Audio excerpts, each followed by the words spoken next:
committee ng House, mukhang pinag-iinitan ata, mga ka-GP. At nakikialam na nga ba ang INC sa gobyerno? Mga ka-GP, alam mo, dapat 'di ba, ang sinasabi rito ay hindi po dapat nangingialam ang gobyerno sa simbahan at vice versa simbahan sa gobyerno.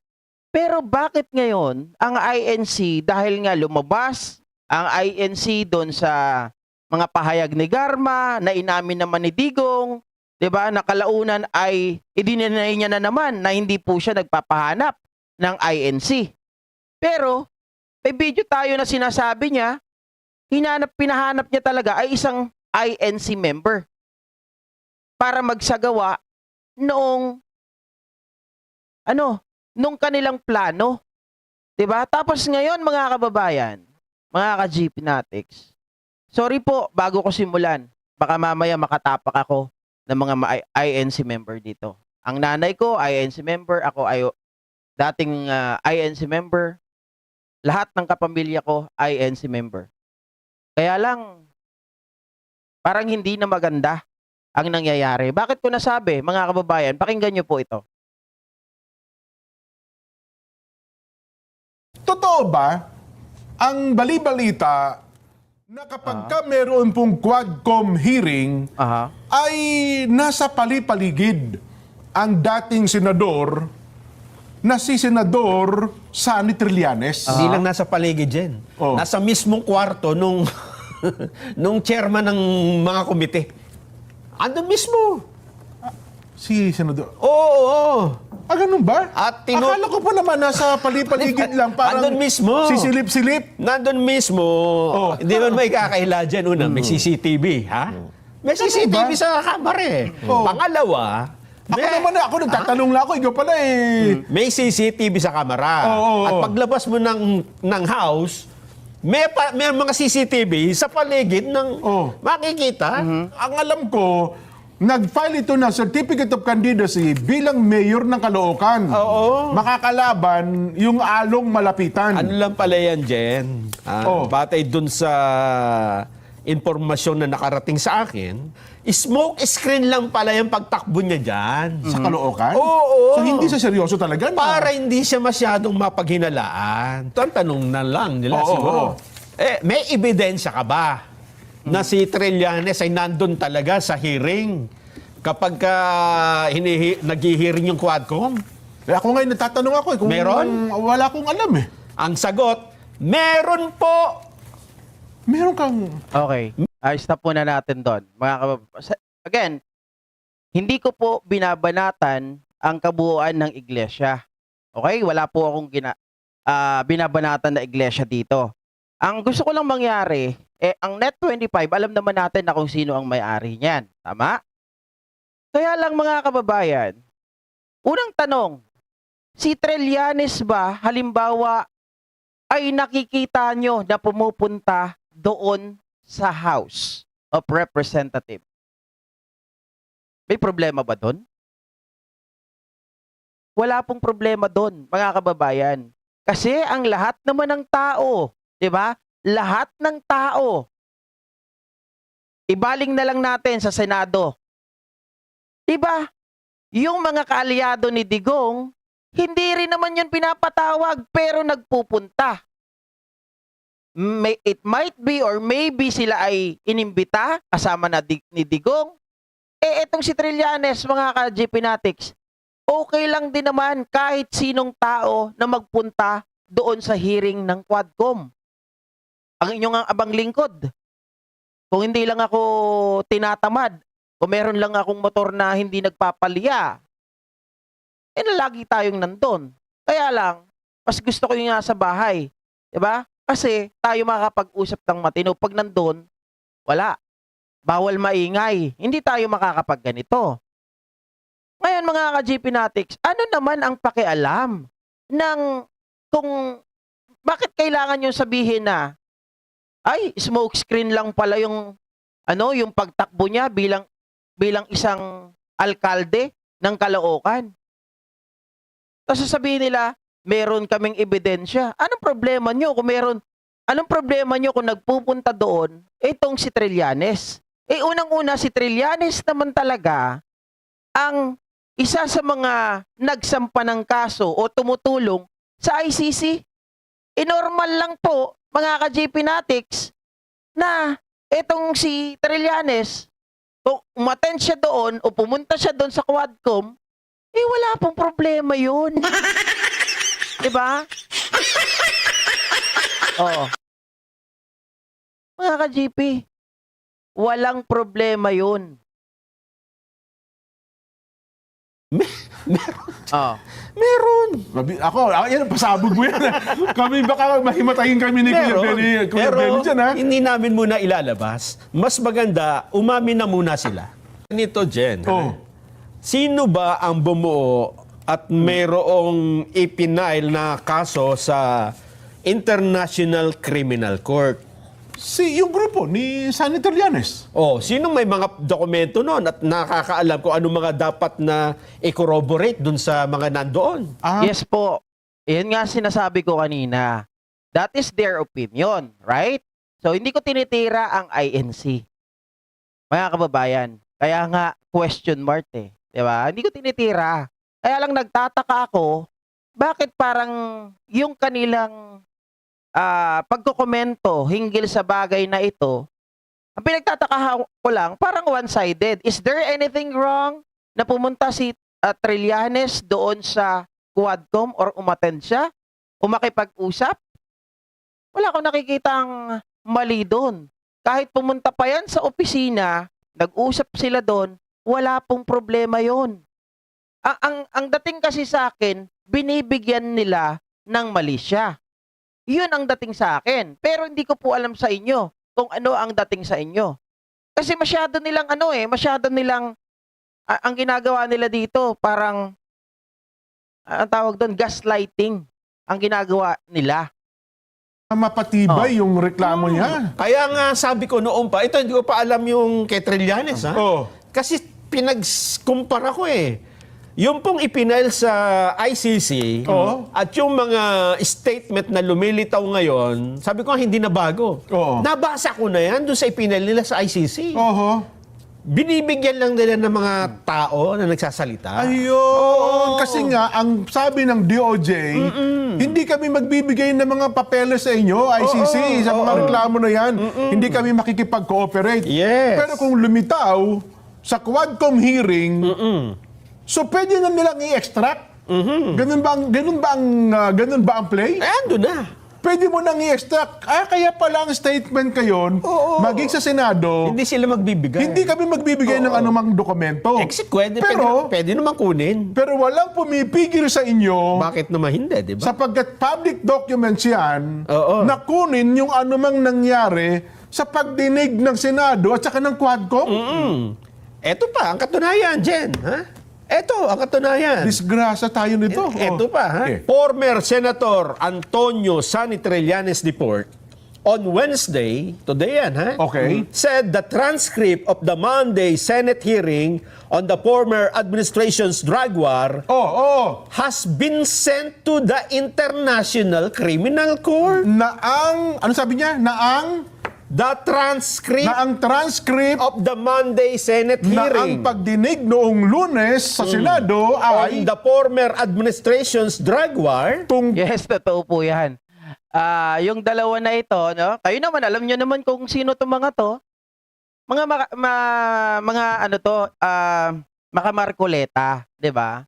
Pero gusto ko lang iparinig sa inyo kung ano yung ginagawa nila dito. Hindi ko po sila pinagbibintangan. Kaya lang, parang, di ba, dapat ang kanilang type ng pagkukomento tari dito, mga ka-GP natin, balance dapat. Bakit parang ang datingan kasi sa akin, pinalalabas nila na itong si Trillanes, sumisip-sip sa Quadcom at si Trillanes ang may pakana ng lahat. Parang gano'n ang gusto nilang sabihin. Unang-una, si Trillanes, sabi ko nga po, tao rin siya. Lahat naman ng tao, pwedeng imbitahan, pwedeng pumunta doon sa Quadcom, sa Kongreso. Pwede pong manood. Kita nyo nga yung tao ni Digong, kahit vlogger, kahit walang kinalaman doon, nakakapasok sa Senado. Ito pa kaya na dating senador at may kinalaman sa ICC. Diba? So, anong bawal doon? Wala ako nakikitang mali. Oh. Tungkol sa dating kampanya ng yung drug war ng dating administrasyon Has been sent to the International Criminal Court. ay naipadala na sa International Criminal Court. Ito pa, dagdag. Ha? Oh, That pertinent Quadcom transcripts, ang Quadcom ito, paano tatagalugin yung pertinent? pertinent, Yung, permanente. mga importante. Oh, ha? oh. Yung the pertinent Quadcom transcripts Oh. were transmitted early on. Early on. So, Noon pa, maaga pa, and all were duly received. nako po. So, parang napatitibayan nga, Nelson. Ano ha? Yes, yung sinasabi ko. Kaya siya nandun dahil ito ang pinadala namin, ito yung kasong ipinail namin sa ICC. Nako. Ito yung mga kulang. Ito, Nako. walang magko-corroborate ito. O yan, Oho. si Garma, ilagay mo dito. Oh. Sino pa? O ikaw, dito ka. Lahat nilagyan nila ng tao. Oho. Para pag ipinadala noon, hinanapasan ng ebidensya. Ito Oh. po, nasa transcript. Inamin ba ni Duterte? Ito po, Oh. nasa Senate. Oho. O, igaganon-ganon nila. So, pagtatagni-tagniin, buo ang kumpleto na, buo na ang reklamo sa ICC. Oo na. Meron tayong part 2 dyan. Kay Bukas. Trillanes. Meron siyang kasabwat pang isa. So, ha? Araw-araw na ito? Araw-araw, isa-isa. Oho. Isa-isa nating babalatan, tatalupan ang mga nasa likod ng Quadcom dyan. Okay. So, yung bagay na yon, tatalupan, babalatan. So, ibig sabihin, anti-Quadcom po sila. Right? So, kayo na ang bahalang humusga, mga kababayan. Bakit ganito ang asal ng net? Kasi, eto tingnan nyo ha. I don't care. Hindi ko tinitingnan. Regardless kung sino po ang mga host. Halimbawa, sabi nyo, baka naman hindi INC ang mga yan. Okay. Sabihin natin, hindi INC yung mga yon. Okay? Pero sino ang may-ari ng Net25? INC. Ang ibig kong ba sabihin, mga kababayan, bakit na-air yan? 'Di ba? Sila ay legitimate na media. Kahit papano. 'Di ba? Meron yan silang tinatawag na may bylaws, 'di ba? Meron yan lahat ng mga balita na inilalabas nila diyan. Hindi yan kagaya sa atin, 'di ba? Na vlogger lang. Ito mga ito, yung mga balita na ilalabas nila diyan ay subjected din yan ng kahit papano dadaan yan sa pagsasala. Kung pinapayagan nila yung pagbabalita, ganitong pagbabalita ng kanilang mga tao, it only means, mga kababayan, merong approval nila. 'Di ba? May approval nila. At ang tanong, bakit sila anti-Quadcom? May ginawa ba ang Quadcom sa kanila? O baka dahil nagagalit ba ang mga ito dahil yung kay Marcoleta? 'Di ba? Na si Marcoleta ay tinanggal doon sa sa isang committee.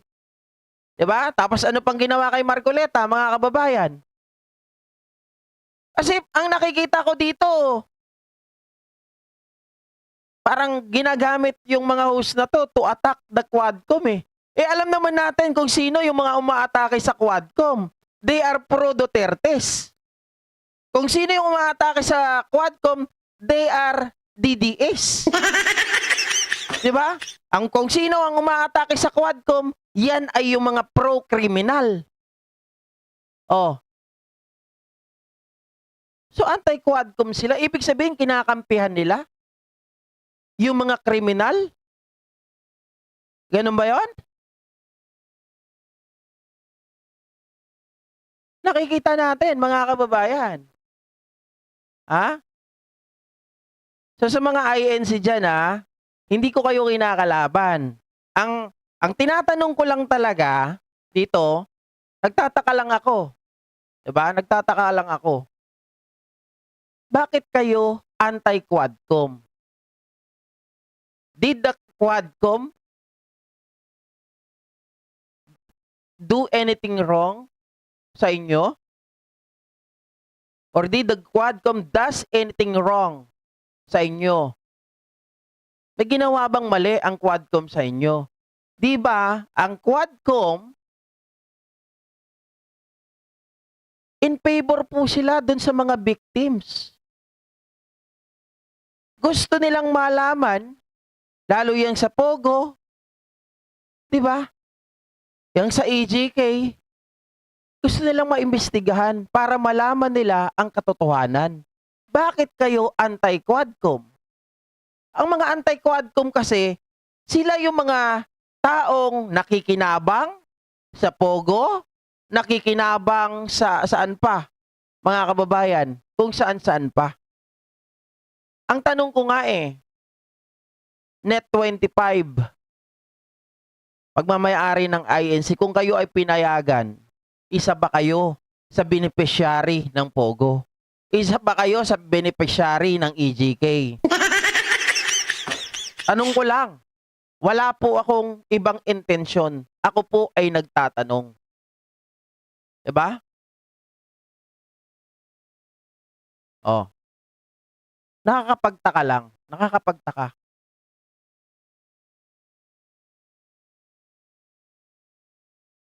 Ako sa totoo lang, may masamang kwento rin ako dyan sa INC. Sa totoo lang. Pero ayoko ng doon lang tayo sa issue. 'Di ba? Sa issue lang. Nagtatanong lang naman ako ba't yung binabanata ng Quadcom?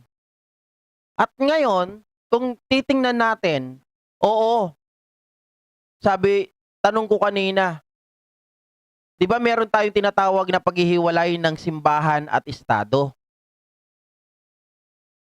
Ngayon, INC, binabanatan ang gobyerno, ang Quadcom, kasi hindi naman gobyerno yung binabanatan nila. Sino ba ang nasa likod ng Quadcom? 'Di ba si Speaker Martin, incumbent? Sino ba ang sabihin natin kakampi ni Martin? 'Di ba ang pangulo natin? So sa makatuwid, mga kababayan, kung against sila sa ginagawa ng Quadcom, so therefore, against din sila sa gobyerno natin? Ganun ba 'yon? O hindi, GP, huwag ka masyadong lumayo. Doon lang tayo sa Quadcom. Sila ay anti-Quadcom lang. Okay, sige, balik tayo sa Quadcom. Babalikan ko na naman yung tanong. Sa pagkakaalam ko, ang nagagalit sa Quadcom ay yung mga nababalatan ng kanilang mga balat. Nababalatan ng kanilang pagkatao. Yun ang galit sa Quadcom. At yung mga galit pa sa Quadcom, sila yung mga tao na natapakan or sabihin natin nagambala like Pogo. 'Di ba? Ano pa? Extrajudicial killings. Ano pa? Yung mga pera. 'Di ba? Yung mga pera na nawawala. Ano pa, mga kababayan? Marami po na natapakan ang Quadcom. Bakit ngayon?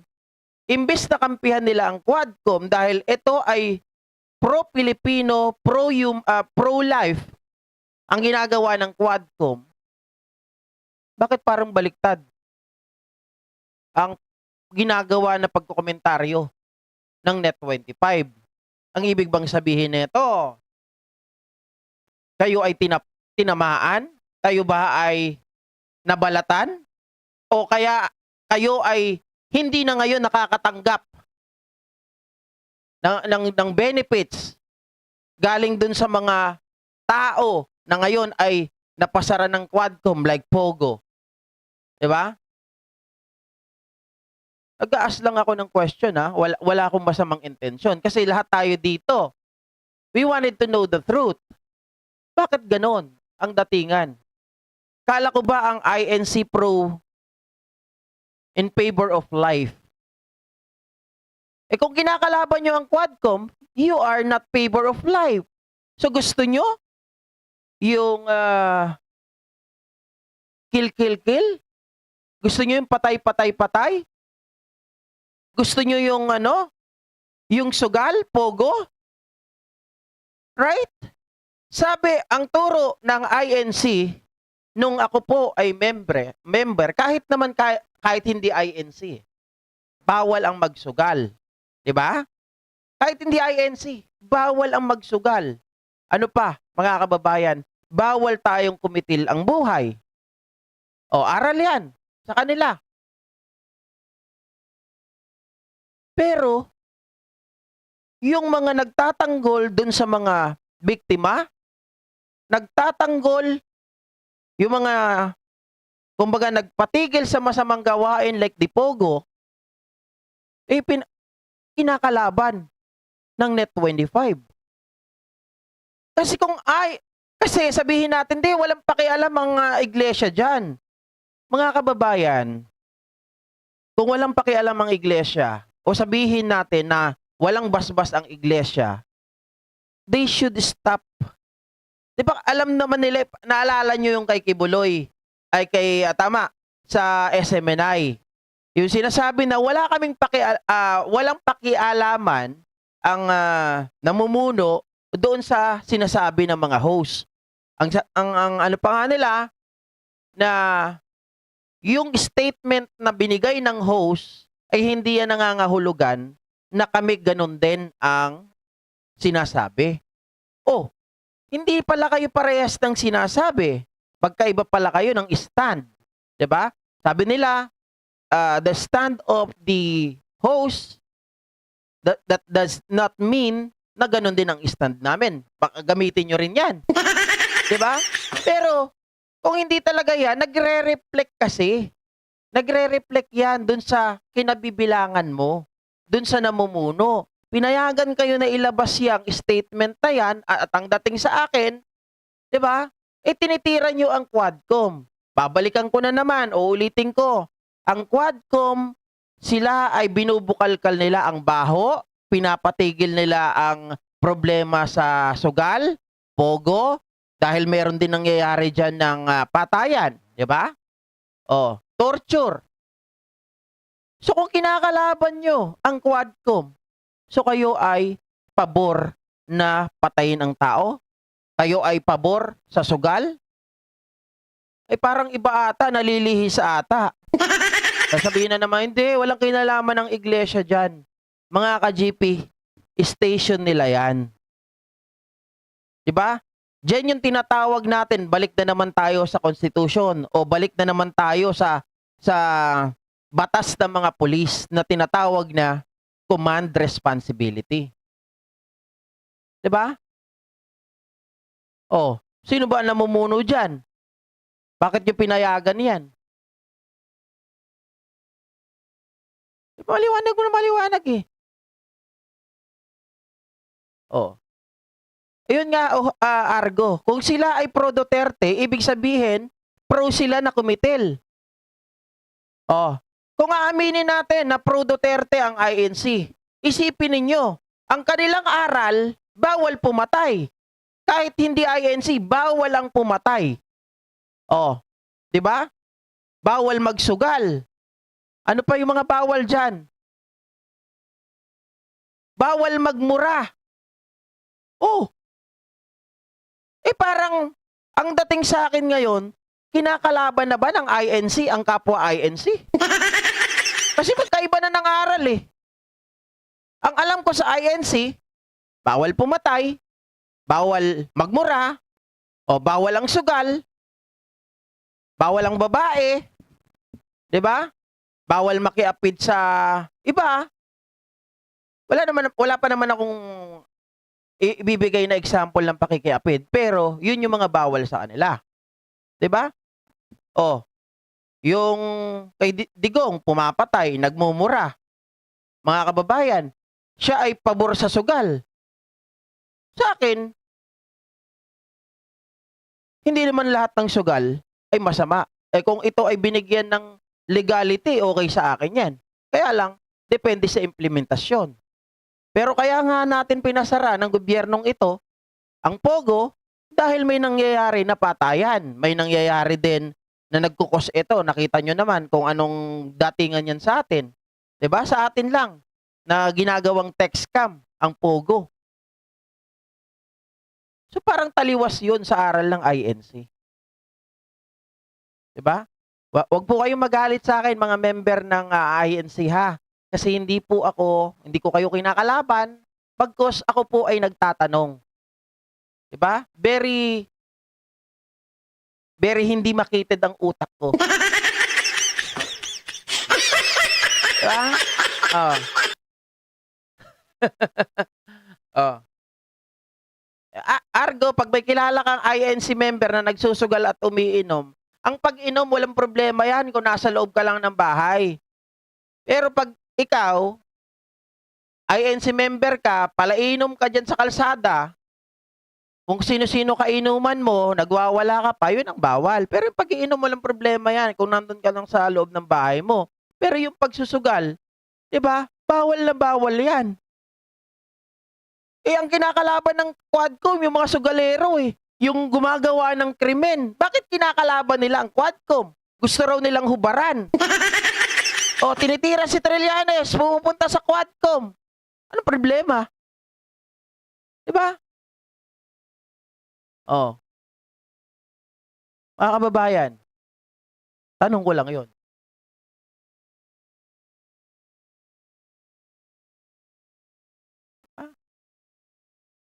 Tanong ko lang yon. Base lang doon sa statement nung tatlo ba to, dalawa yung nagsasalita. 'Di ba? Huhubaran daw nilang Quadcom eh. Hmm.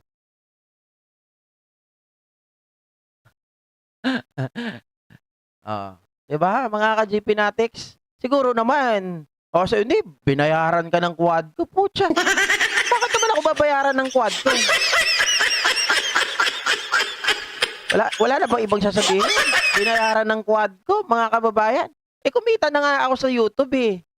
Kaya nga nakalipat na ako ng bahay tapos binayaran ni Quadcom. Roque, sayaw ka daw.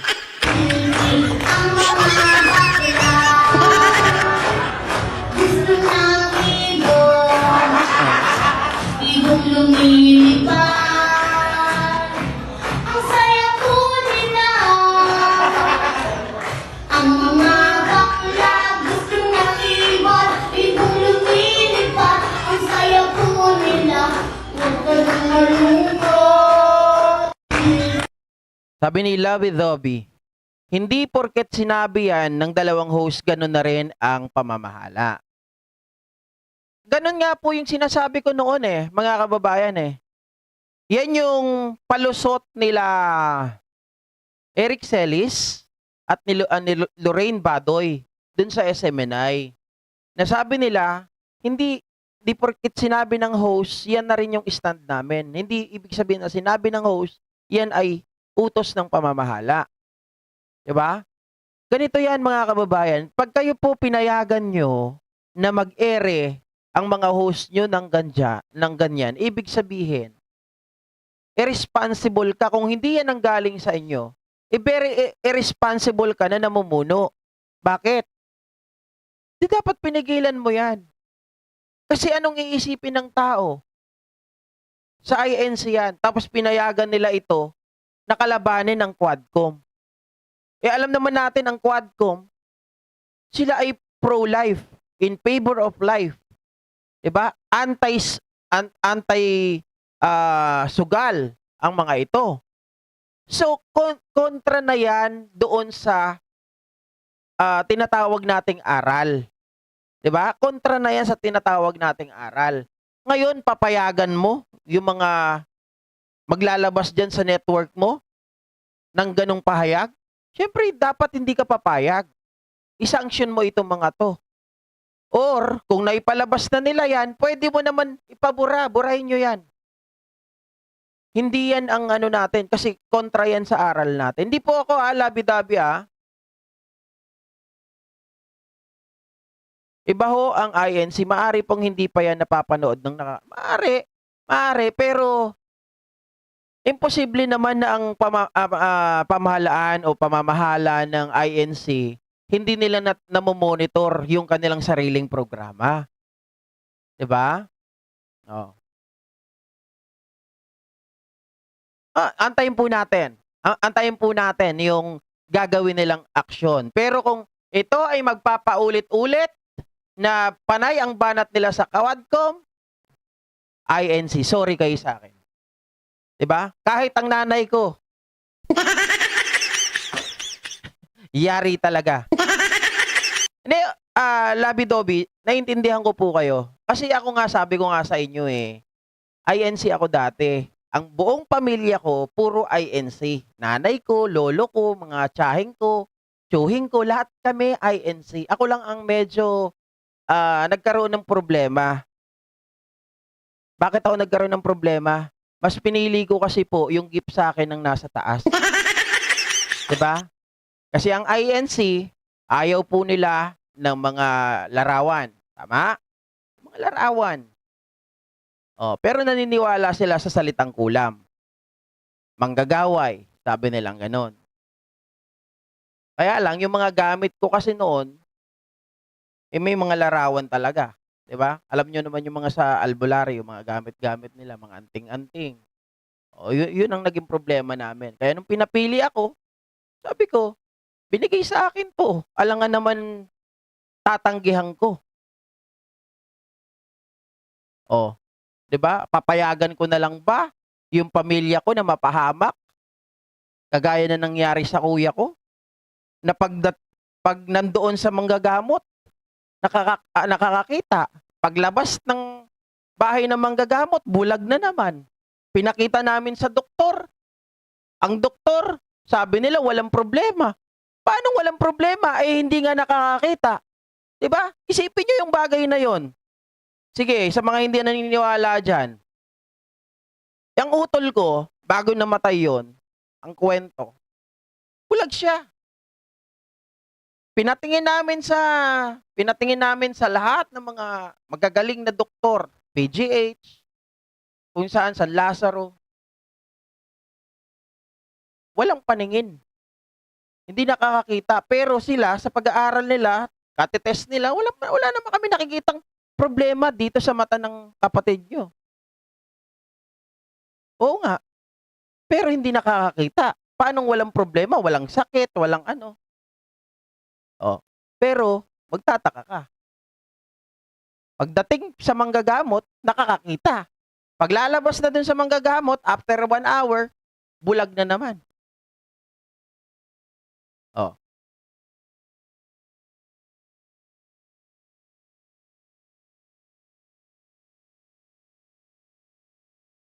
Hindi ako nakikipagtalo, Labi-Dobi. 'Di ba? Hindi ako nakikipagtalo doon. Kasi nag-uusap naman kami 'Di ba kayo mismo naniniwala na merong manggagaway? May manggagaway. Ang katumbas niyan is mangkukulam. Naniniwala din kayo na may manggagamot. Ang manggagamot ay ang Panginoon. 'Di ba? Anyway, ibang kwento na 'yan, mga ka-GP Natics. Ibang bagay na 'yan. Dito naman tayo, pag-usapan natin. Baka mamaya kasi sabihin niyo pinipersonal ko kayo. Walang personalan dito. Kumbaga sinasabi ko lang na sana yung member o yung pamamahala ng INC, tingnan niyo po ang inyong network. Tingnan niyo po ang Net25. Kasi baka mamaya, tama kayo, hindi nila napapanood, di sana, kayong mga kapatid ko, di ba? Kayong mga nanonood dyan na member po ng INC, total meron naman po kayong pakikipag-ugnayan sa inyong mga diakono, diakonesa, di ba? Doon sa mga, ano pa tawag dito?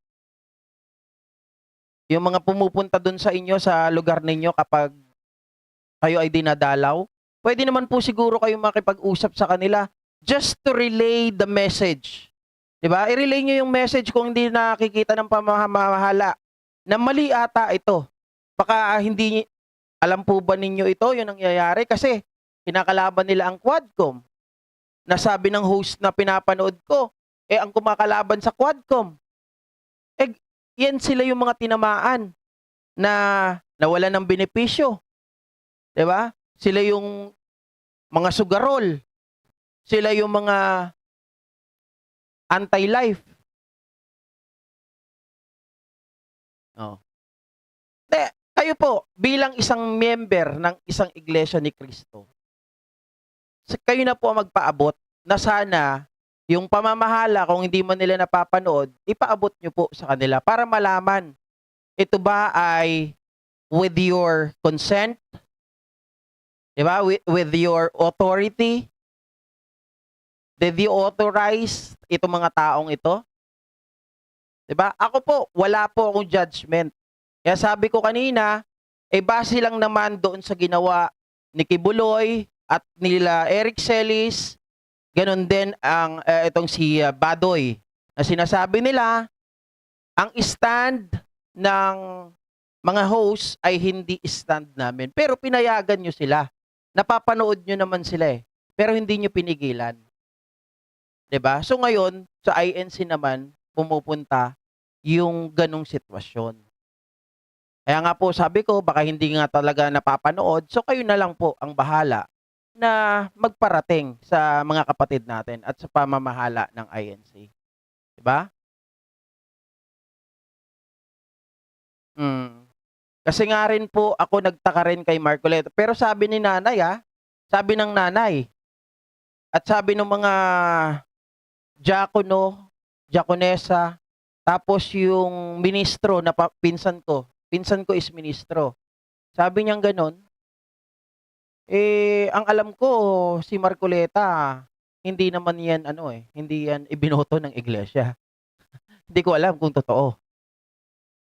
Sabi kasi niya, hindi ko alam kung nagbibiro Sabi ni nanay, hindi naman binoto yan ng iglesia